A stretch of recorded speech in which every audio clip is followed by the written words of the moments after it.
بسم اللہ الرحمن الرحیم۔ معزز سامعین کرام، السلام علیکم ورحمۃ اللہ وبرکاتہ۔ پروگرام ضیاء چشت کے ساتھ محمد ابو بکر پیرزادہ آپ کی خدمت میں حاضر ہے۔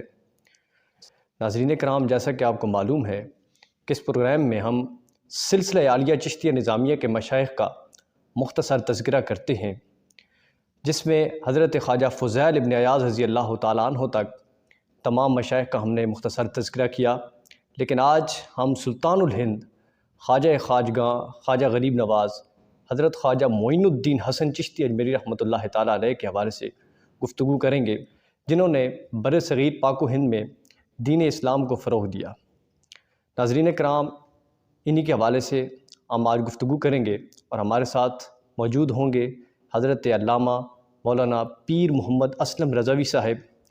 آپ مدرس ہیں دارالعلوم محمدیہ غوثیہ بھیرا شریف کے اور خلیفہ مجاز ہیں آستانہ عالیہ بھیرا شریف کے۔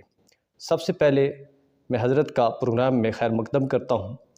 حضور والا ہمیں حضرت خواجہ غریب نواز رحمۃ اللہ تعالیٰ علیہ کی ولادت باسعادت اور آپ کی ابتدائی زندگی کے حوالے سے کچھ آگاہ فرمائیں۔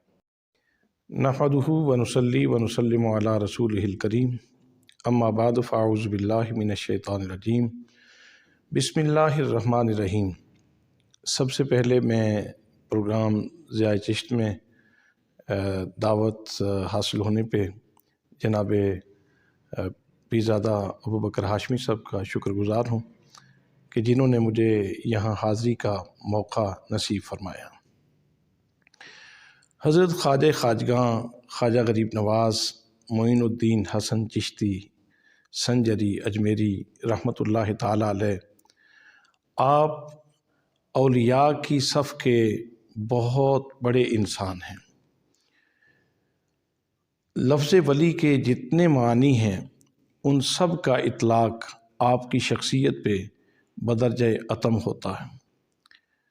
ولی کا معنی محب ہے، ولی کا معنی محبوب ہے، ولی کا معنی دوست ہے، ولی کا معنی ناصر ہے، ولی کا معنی قریب ہے۔ یہ جتنے معنی ہیں یہ سارے کے سارے حضرت معین الدین چشتی اجمیری رحمۃ اللہ تعالیٰ علیہ کی ذات گرامی کے اوپر صادق آتے ہیں۔ حضرت خواجہ معین الدین چشتی اجمیری رحمۃ اللہ تعالیٰ علیہ یہ 536 ہجری میں پیدا ہوئے اور 633 ہجری میں آپ کا وصال ہوا۔ اس حوالے سے آپ کی عمر مبارک یہ تقریباً 97 سال بنتی ہے۔ حضرت خواجہ معین الدین چشتی اجمیری رحمۃ اللہ تعالیٰ علیہ کی والدہ ماجدہ کا نام بی بی نور ام الورا تھا اور آپ کے والد گرامی کا اسم گرامی حضرت خواجہ غیاث الدین حسن ہے۔ حضرت خواجہ معین الدین چشتی اجمیری رحمۃ اللہ تعالیٰ علیہ ابھی 15 سال کی عمر میں تھے کہ آپ کے والد گرامی کا وصال ہو گیا۔ وصال کے بعد وراثت میں آپ کو ایک باغ اور ایک پن چکی ملی۔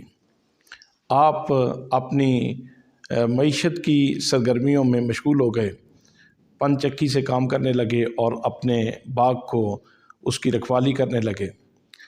ایک دن آپ باغ میں تشریف فرما تھے کہ ایک بزرگ وہاں حالت جذب میں تشریف لائے جن کا نام حضرت ابراہیم قندوزی تھا۔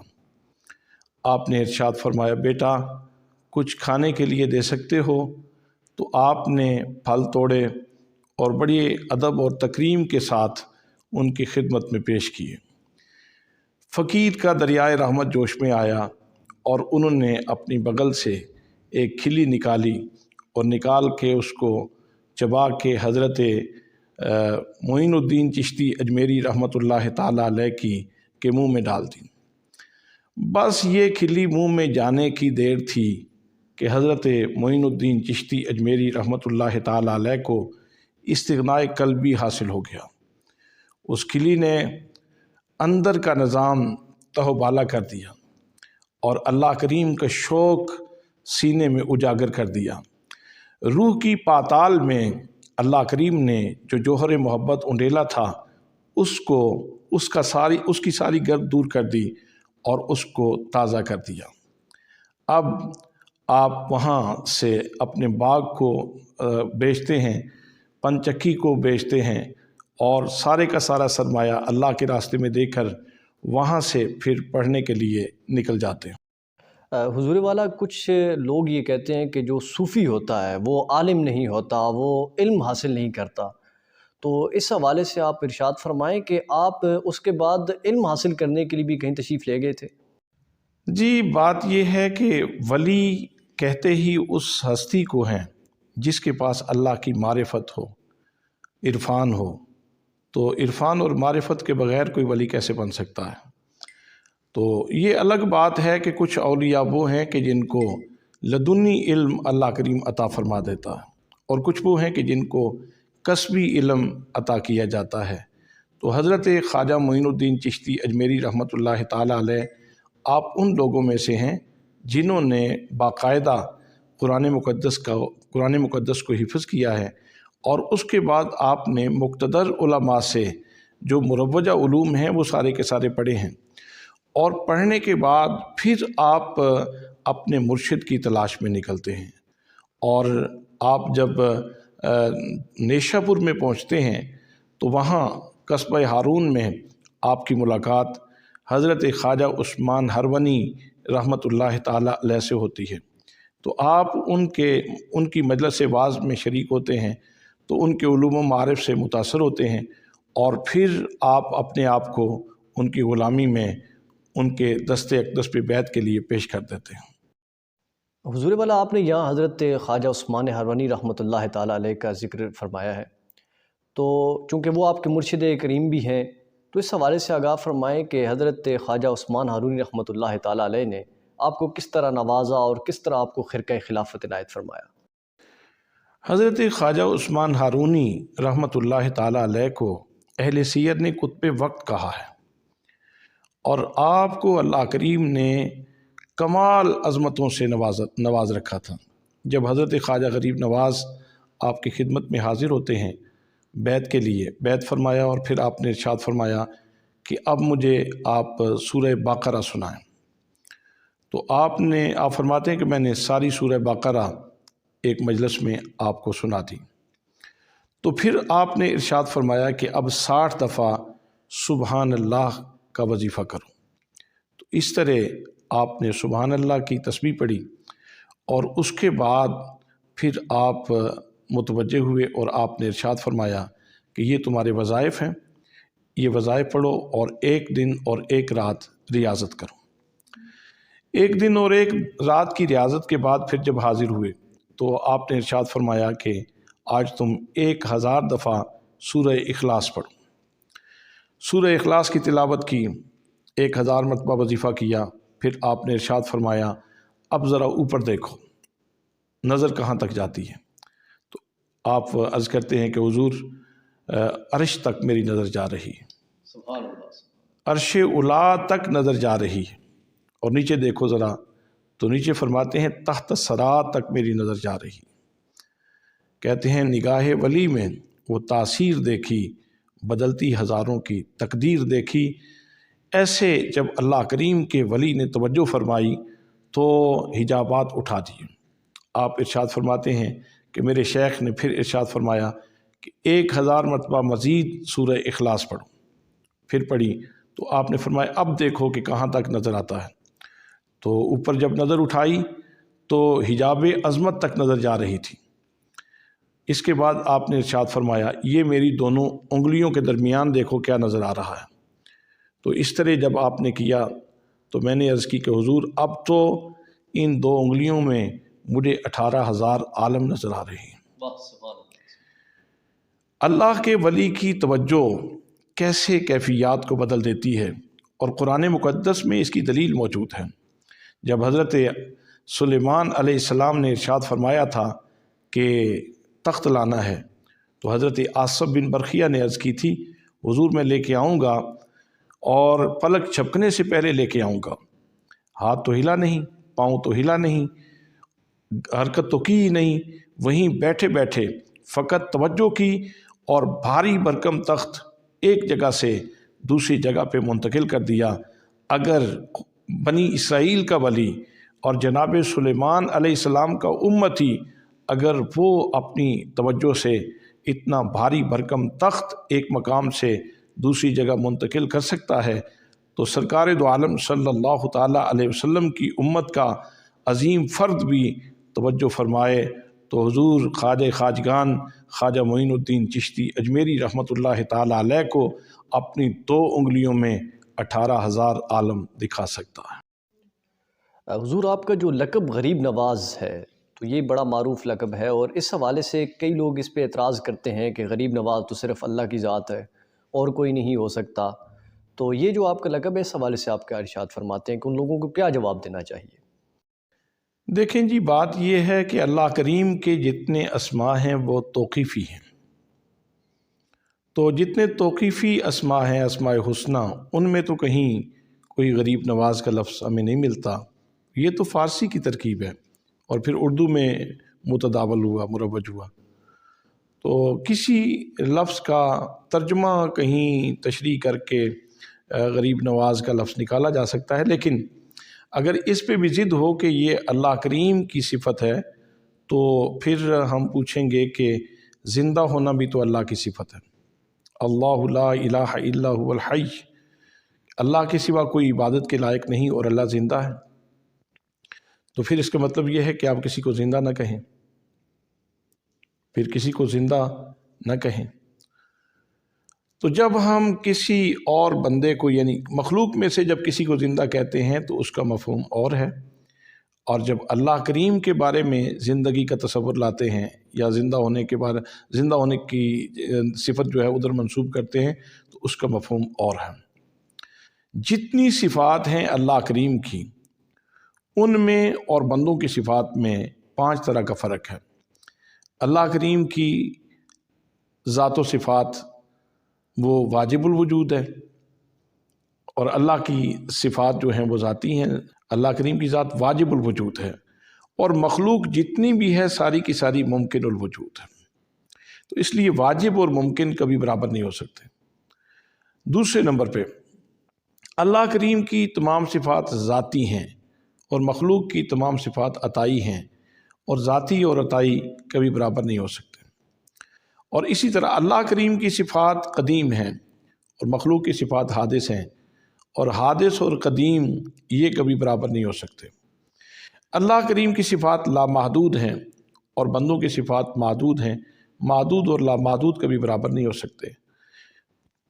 اللہ کریم اپنی صفات میں کسی کا محتاج نہیں ہے، اور مخلوق جتنی بھی ہے وہ اپنی ساری صفات میں اللہ کی محتاج ہے، تو محتاج اور غیر محتاج یہ برابر نہیں ہو سکتے۔ اس لیے لفظوں کا اشتراک تو ہے لیکن معنوی طور پر اشتراک نہیں آتا۔ اسی طرح لفظ مشکل کشا ہے، غوث اعظم ہے، بلکہ اس سے پہلے اگر آپ بالکل قرآن مقدس ہی کی مصطلحات کو دیکھیں تو قرآن مقدس میں اللہ کریم نے اپنے لیے ارشاد فرمایا ان اللہ بالناس لرؤوف الرحیم، کہ بے شک اللہ کریم لوگوں کے ساتھ رؤوف بھی ہے اور رحیم بھی ہے، رافت فرمانے والا بھی ہے اور رحم فرمانے والا بھی ہے۔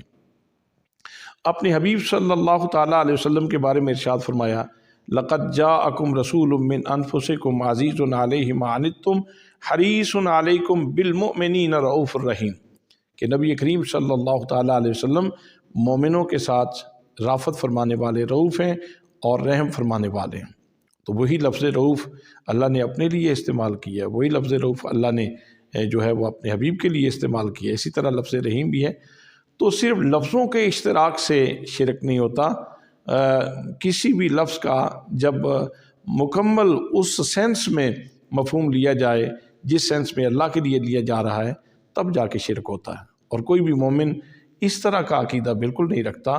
غریب نواز کا مطلب یہ ہے کہ اللہ کے دیے ہوئے خزانوں میں سے، اللہ کی عطاؤں میں سے جب ان کے دروازے پہ کوئی بندہ آتا ہے تو اس کو واپس نہیں لوٹاتے بلکہ غریب نوازی کرتے ہیں۔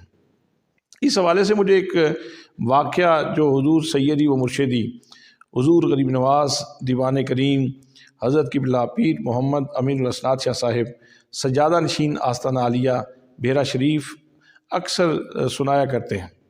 آپ ارشاد فرماتے ہیں کہ میں غریب نواز کے در اقدس پہ حاضر ہوا، تو جیسے ہم باہر نکلے دربار شریف سے تو وہاں ایک ہندو بیٹھا تھا اپنی دکان کے اوپر، تو اس نے غریب نواز کے دربار کا تعویذ باندھا ہوا تھا۔ تو میں نے اس سے پوچھا کہ کیا آپ مسلمان ہیں؟ اس نے کہا جی نہیں، میں مسلمان تو نہیں ہوں۔ تو آپ فرماتے ہیں میں نے کہا کہ تم نے تعویذ تو غریب نواز کا باندھا ہوا ہے۔ تو وہ کہنے لگا کہ وہ غریب نواز ہے، مسلمان نواز نہیں ہے، جو بھی وہاں غریب بن کے جاتا ہے تو وہ اس کو نواز دیتا ہے۔ تو وہاں تو نوازشات ہوتی ہیں، لوگوں کی جھولیاں بھرتی ہیں، اور غریب نواز وہ ذاتی خزانوں سے نہیں عطا فرماتے، وہ اللہ کریم کی عطا سے ہی نوازتے ہیں۔ حضور والا ایک اور بات جو آپ کے حوالے سے ایک معروف ہے کہ 90 لاکھ لوگوں کو آپ نے کلمہ پڑھایا اور انہیں دائرہ اسلام میں داخل فرمایا، تو اس حوالے سے بھی کئی لوگ جو ہے وہ اعتراض کرتے ہیں کہ 90 لاکھ کو اس دور میں کیسے انہوں نے کلمہ پڑھا لیا، تو وہ تو ممکن ہی نہیں ہے، یہ تو ایسا ہو ہی نہیں سکتا۔ تو اس حوالے سے بھی آپ بتا دیں کہ 90 لاکھ کو کیسے ممکن ہے کہ آپ نے جس طرح وہ کلمہ پڑھایا؟ مجھے لوگوں کے اس سوال سے بڑی حیرت ہوتی ہے۔ کیا اس وقت لوگوں کی سماعتیں ناکارہ ہو چکی تھیں؟ ان کے دلوں کی زمینیں بنجر ہو چکی تھیں؟ یا کوئی اور عارضہ لاحق تھا کہ جس کی وجہ سے کلمہ ان کے سینے میں داخل نہیں ہو سکتا تھا، یہ نور ان کے سینے میں اتر نہیں سکتا تھا؟ بات یہ ہے کہ حضرت غریب نواز معین الدین چشتی اجمیری رحمۃ اللہ تعالیٰ علیہ روضہ پاک پہ حاضر ہوتے ہیں۔ نبی کریم صلی اللہ تعالیٰ علیہ وسلم آپ خود ارشاد فرماتے ہیں کہ تمہاری ڈیوٹی اجمیر میں ہے، اور پھر آپ کو اجمیر کا سارا نقشہ نبی کریم صلی اللہ تعالیٰ علیہ وسلم نے دکھا دیا۔ جیسے حضرت سلطان نور الدین زنگی کو آپ نے وہ جو سرنگ لگانے والے تھے ان کا سارا نقشہ بتا دیا تھا، ایسے ہی حضرت خواجہ اجمیری کو پورا نقشہ اجمیر کا، وہ علاقہ جہاں جا کے آپ نے رشد و ہدایت کا کام کرنا تھا، وہ سارے کا سارا دکھا دیا۔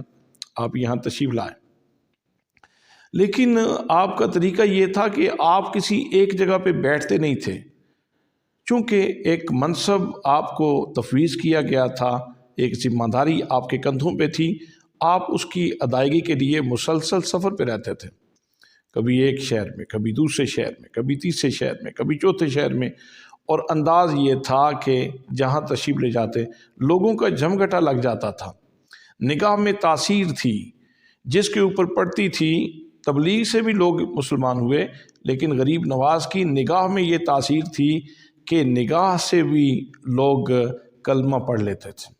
وہ کسی نے کیا خوب کہا تھا کہ نگاہ مرد مومن سے بدل جاتی ہے تقدیریں، اور اقبال رحمۃ اللہ علیہ فرماتے ہیں خرد کے پاس خبر کے سوا کچھ اور نہیں، تیرا علاج نظر کے سوا کچھ اور نہیں۔ نظر جب پڑتی ہے تو نظر بہت بڑے بڑے انقلاب برپا کر دیتی ہے، تو آپ نگاہ ڈالتے اور لوگوں کو کلمہ نصیب ہو جاتا، کسی کو تبلیغ فرماتے تو اس کو کلمہ نصیب ہو جاتا۔ تو اس طرح نہیں ہے کہ کوئی بہت بڑا مجمع تھا 90 لاکھ کا، تو ایک دفعہ آپ نے نظر ڈالی تو وہ سارے کے سارے مسلمان ہو گئے، ایسی بات نہیں ہے۔ یہاں وہ مجھے بات یاد آ رہی ہے کہ حضرت امام فخر الدین رازی رحمۃ اللہ تعالیٰ علیہ آپ فرماتے ہیں کہ ایک ناظر ہوتا ہے اور ایک منظور ہوتا ہے۔ انسان کی آنکھ سے نور نکلتا ہے، اور نور نکل کر وہ پڑتا ہے، تو جس کے اوپر پڑتا ہے وہ منظور ہے اور دیکھنے والا ناظر ہے۔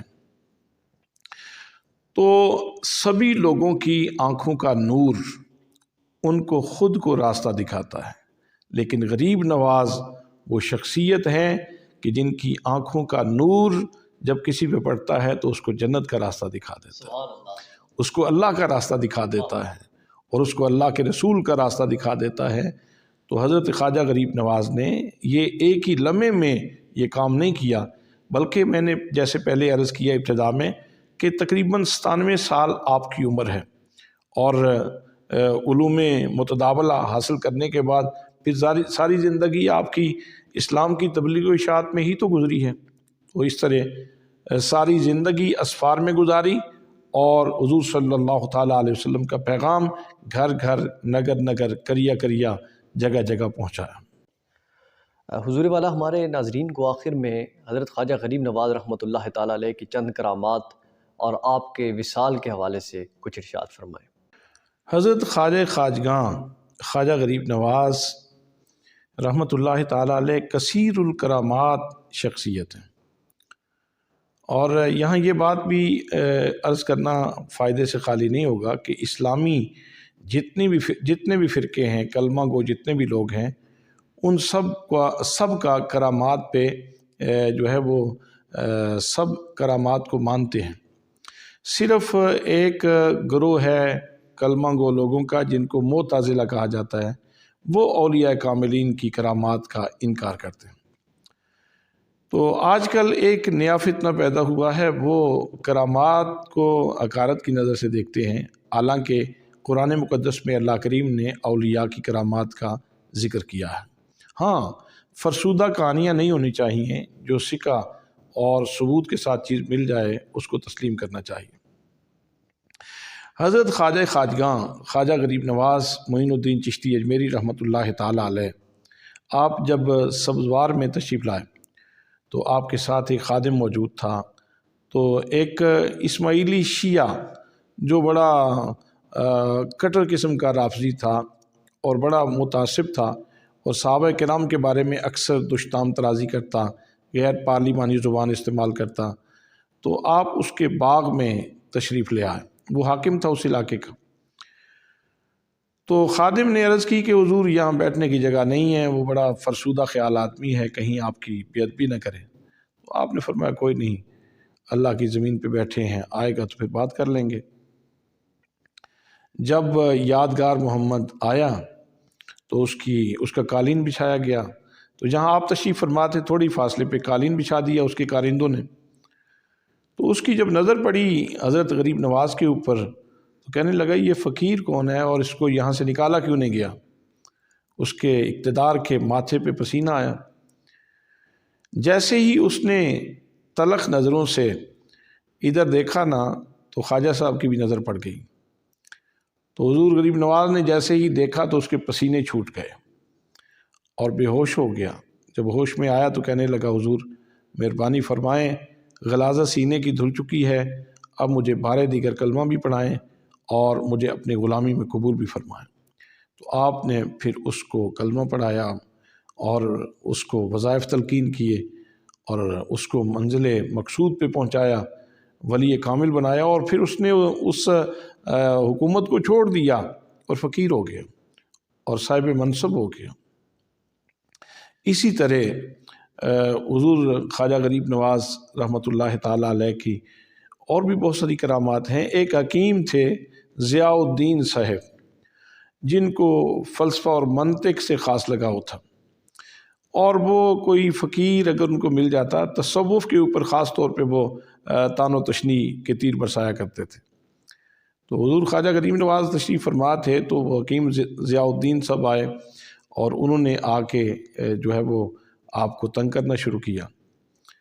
تو جیسے ہی سوال کیا اس نے حکیم ضیاء الدین نے، تو آپ نے ایک نظر دیکھا اور ضیاء الدین کے پسینے چھوٹ گئے اور حالت اس کی متغیر ہو گئی، اور تھوڑی دیر کے بعد ہی کہنے لگا اب وہ فلسفہ منطق سب ہوا ہو چکا ہے، تو مہربانی فرمائیں آپ مجھے اپنے حلقہ غلامی میں قبول فرمائیں۔ اللہ کریم نے آپ کو نظر کی جو تاثیر تھی وہ کمال درجے کی عطا فرما رکھی تھی۔ زبان میں بڑی سلاست تھی، گفتگو میں بڑی نفاست تھی، لہجہ بڑا متین تھا۔ تو اس طرح آپ نے جو ہے وہ اس ہندوستان میں، ہندوستان کی مصیبت یہ ہے کہ ہر علاقے میں لوگ کچھ عرصے کے بعد، یعنی نبی کریم صلی اللہ تعالیٰ علیہ وسلم جب تشریف لائے تو شعوری یا لاشعوری طور پر لوگ توحید کی طرف مائل ہوئے ہیں، لیکن ہندوستان یہ ایسی جگہ تھی کہ جس میں لوگ بتوں کی پرستش کیا کرتے تھے، بلکہ کوئی ایسی چیز نہیں تھی جس کو ہندوستان کے لوگوں نے اپنا خدا نہ بنایا ہو، بلکہ لید تک کو اور اعضائے تناسل کو بھی لوگ اپنا خدا سمجھتے تھے۔ اتنے غلیظ نظریات تھے لوگوں کے۔ تو یہاں پھر کفرستان میں آپ نے جو ہے وہ یہ کام کرنا تھا۔ تو جب صاحب منصب تھے تو اللہ کریم اور اس کے پیارے رسول صلی اللہ تعالیٰ علیہ وسلم کی نوازشات بھی ساتھ ساتھ تھیں، اس وجہ سے آپ نے یہاں بہت تھوڑے عرصے میں اسلام کا اجالا کر دیا۔ جناب، آپ نے وصال کے حوالے سے سوال کیا، تو یہ جہان فانی ہے اور ایک دن اس جہان کو چھوڑنا ہے۔ تو اسی طرح حضور خواجہ غریب نواز نے بھی اپنے رب کی بارگاہ میں حاضری دی، لیکن جب اللہ کا بندہ اس جہان فانی سے جانے لگتا ہے تو اس کا انداز یہ ہوتا ہے، فرشتے لینے کے لیے آتے ہیں، اور کتنا خوبصورت خطاب ہے، یا ایتھا النفس المطمئنہ، اے نفس مطمئنہ کے حامل، ارجعی الی ربک، اپنے رب کی طرف لوٹ چل، راضیۃ مرضیہ، تو اپنے رب سے راضی ہے اور تیرا رب تجھ سے راضی ہے، فادخلی فی عبادی، میرے بندوں میں داخل ہو جا، وادخلی جنتی، اور میری جنت میں داخل ہو جا۔ تو حضرت خواجہ غریب نواز رحمۃ اللہ تعالیٰ علیہ کا جب وقت وصال قریب آیا تو تاریخ 6 رجب تھی۔ آپ نے کمرے سے سارے لوگوں کو نکال دیا اور آپ ذکر میں مشغول ہو گئے۔ ذکر کی آواز آتی رہی، اتنی دیر تک دروازہ بند رہا، پھر آہستہ آہستہ ذکر کی آواز بند ہو گئی۔ لوگوں نے دروازہ جو ہے نا وہ اس کا وہ چگاٹ جو تھی وہ اکھاڑی اور اکھاڑ کے اندر داخل ہوئے۔ دیکھا کہ آپ وصال فرما چکے ہیں اور آپ کے ماتھے کے اوپر یہ جملہ لکھا ہوا تھا، ھذا حبیب اللہ ومات فی حب اللہ، یہ اللہ کا محبوب تھا اور اسی کی محبت میں چل بسا ہے۔ کیا خوبصورت سند ہے، کتنی اچھی سند ملی۔ لوگ ہمیشہ خاتمہ بالخیر کی دعائیں مانگتے ہیں کہ میرا خاتمہ بالخیر ہو جائے، اور اس کے لیے اگر کسی بندے کو جاتے ہوئے کلمہ نصیب ہو جائے تو اس کی گواہی بڑی مستند ہوتی ہے، لیکن آپ جاتے ہوئے اللہ کا ذکر کر رہے ہیں اور پھر ماتھے کے اوپر بخط سبز لکھا ہوا ہے، ھذا حبیب اللہ ومات فی حب اللہ، یہ اللہ کا محبوب تھا اور اللہ کی محبت میں اس جہان فانی سے چلا گیا ہے۔ دعا ہے کہ اللہ کریم ہمیں حضور خواجہ خواجگاں خواجہ غریب نواز رحمۃ اللہ تعالیٰ علیہ کی غلامی میں زندہ رکھے اور غلامی میں موت نصیب فرمائے۔ حضور خواجہ خواجگاں کا فیض اس وقت 4 دانگ عالم میں پھیلا ہوا ہے۔ آپ بابا فرید الدین مسعود گنج شکر کی درگاہ دیکھیں، حضرت قطب الدین بختیار کاکی کی درگاہ دیکھیں، آپ حضرت خواجہ شاہ سلیمان توسوی کی درگاہ دیکھیں، آپ قبلہ عالم خواجہ نور محمد مہاروی کی درگاہ دیکھیں، آپ حضرت پیر سیال لجپال کی درگاہ دیکھیں، آپ حضرت ضیاء الامت جسٹس پیر محمد کرم شاہ الازہری رحمۃ اللہ تعالیٰ علیہ کے فیض کے برستے ہوئے بادل دیکھیں، آپ آستانہ عالیہ گولڈا شریف دیکھیں، آپ آستانہ عالیہ جلال پور شریف دیکھیں۔ کتنے آستانے، کتنی درگاہیں ایسی ہیں جو اس وقت خواجہ خواجگاں کا فیض زمانے میں تقسیم کر رہے ہیں۔ آخر میں بس اتنا کہوں گا کہ درد و آلام کے مارے ہوئے کیا دیتے ہیں، ہم تو بس ان کی نگاہوں کو دعا دیتے ہیں، اور اللہ اللہ کرنے سے اللہ نہ ملے، اللہ والے ہیں جو اللہ سے ملا دیتے ہیں۔ بہت شکریہ جناب حضور والا قبلہ علامہ پیر محمد اسلم رضوی صاحب، آپ نے وقت عنایت فرمایا اور خواجہ غریب نواز رحمۃ اللہ تعالیٰ علیہ کی زندگی کے حوالے سے ہمارے ناظرین کو آگاہ فرمایا۔ ناظرین کرام، اسی کے ساتھ اس پروگرام کا وقت ختم ہوا چاہتا ہے۔ انشاءاللہ آپ سے ملاقات ہوگی انشاءاللہ اگلے پروگرام میں۔ تب تک کے لیے اجازت دیجیے، اللہ حافظ۔ الہی تاب ود خورشید و ماہی، چراغ چشتیاں راہ روشنائی۔